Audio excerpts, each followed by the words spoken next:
Hi, I'm Tim. Welcome to Watch You Want. Thanks for logging on. Today we're looking at the Omega Speedmaster Moonwatch, first Omega in space, part of an individually numbered special edition from 2012.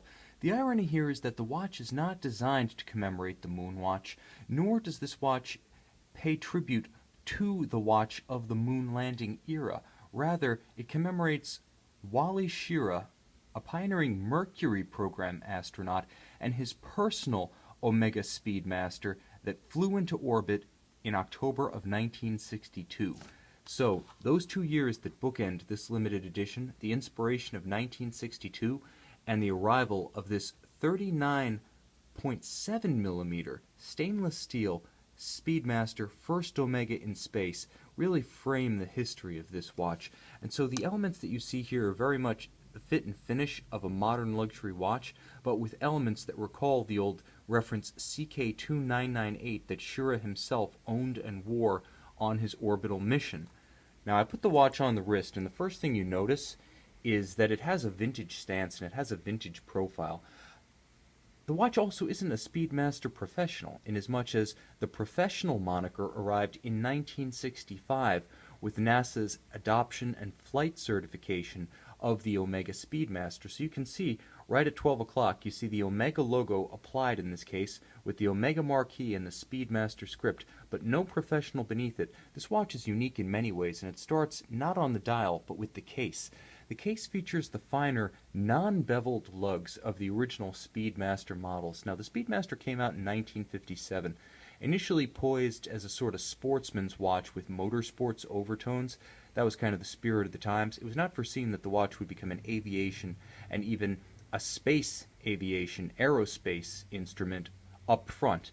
The watch featured no crown guards. As you can see right here, this watch wears light on the wrist, partly because the lugs are so fine and traditional in that 1950s style of the original, and the crown guards, which were added later at NASA's behest, are not featured on the CK2998 tribute. So it's lighter on the wrist. It's also smaller, whereas the conventional Moonwatch is a 42 millimeter case.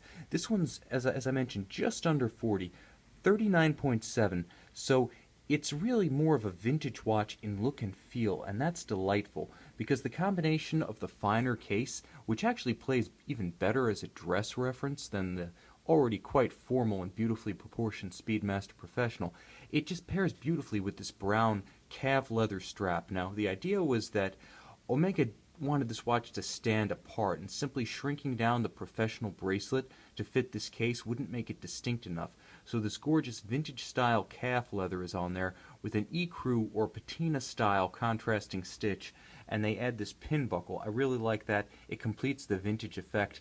It's really the cherry on the cake. But moving inward from the case itself and the strap and the buckle, the dial is quite distinct on this one. Now, we've already gone over the applied Omega metallic logo at 12 o'clock.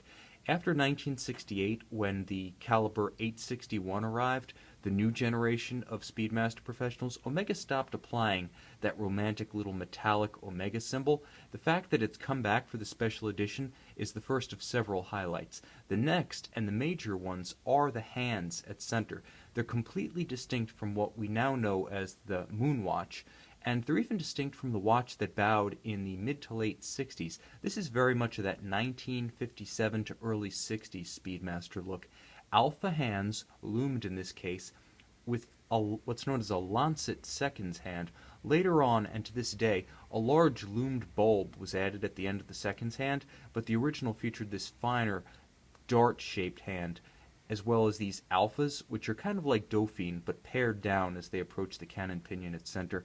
The watch also features a metallic alpha-style constant seconds hand at 9 o'clock that's distinct from the batons at 3 and 6, and the indexes, or indices if you will, are quite a bit longer and finer than you'll see on the conventional Moonwatch. So everything about this watch recalls those early 60s examples, like for instance the 2998 that Wally Schirra took into orbit. Now, the continuity of the Moon program was, first there were the Mercuries.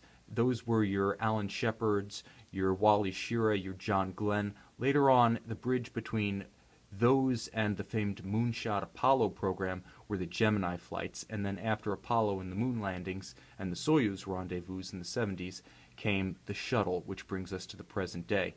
The bottom line is that this watch recalls a romantic pioneering era in what was truly the space race. There weren't many highlights to the Cold War, but the space race between the United States and the Soviet Union was definitely one of the highlights, and for the better. This watch recalls that period externally, and internally it stays true to its roots as a still flight-certified instrument that's used by NASA and has been used by cosmonauts in the past.